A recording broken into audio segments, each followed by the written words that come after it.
As we know, in the life cycle model, payment for housing is a non-discretionary or off-the-top expense. Remember that consumption equals income plus benefits plus asset income minus taxes minus non-discretionary spending minus savings, and since housing is a part of those non-discretionary expenses, they must be removed before smoothing for consumption.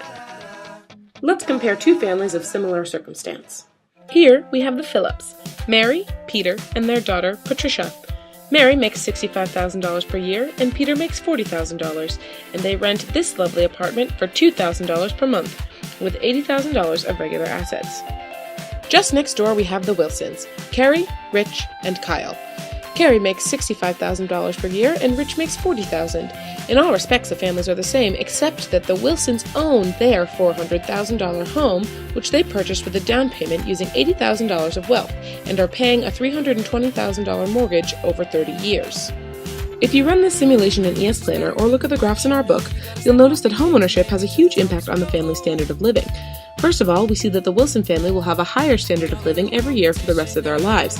Similarly, we see that although both families started with $80,000 of regular assets, the Wilsons quickly build a substantially higher net worth. By the time retirement age rolls around for the Phillips and they begin spending down their wealth, they will have nothing to show for all the money they have poured into housing. Unlike the Wilsons, who have built up an asset worth $400,000, the Phillips will die broke. Why is the standard of living higher for homeowners? While for renters, housing remains a perpetual non-discretionary expense, homeowners enjoy the majority of life rent-free. While it's true the non-discretionary expense is higher for homeowners at the start, as they pay off their mortgage, there are a few things to note.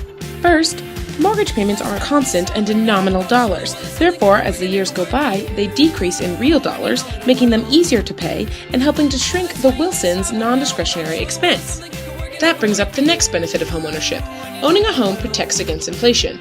Unlike mortgage payments, which are fixed in nominal dollars, the price of renting a home tends to increase with inflation. So what are you waiting for? Go buy a house! Let's make this happen, girl. We're gonna show the world there's something